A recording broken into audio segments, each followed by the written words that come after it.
আবাসিকের সর্বনিম্ন 50 ইউনিট বিদ্যুৎ খরচে ইউনিট প্রতি পরিশোধ করতে হয় 4 টাকা 65 পয়সা।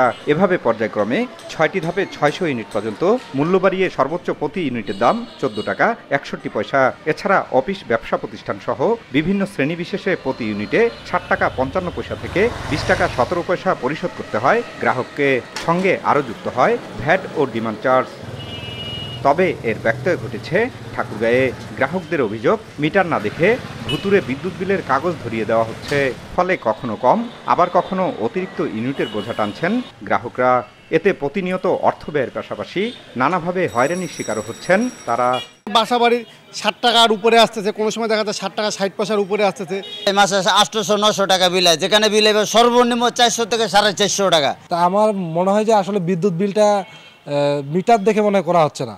যদি তারা নিয়মিত সঠিক ইউনিটটা লিখে নিয়ে যাইতো তাহলে আমাদের অতিরিক্ত বিল দিতে হইতো না। পৌর এলাকা সহ সদর উপজেলার 5টি ইউনিয়নে বিদ্যুৎ সরবরাহ করে নেসকো। এ নিয়ে কথা বলতে রাজি হননি প্রতিষ্ঠানটির কেউ। তবে ব্যবস্থা নেওয়ার গতানুগতিক আশ্বাস বিদ্যুৎ বিভাগের।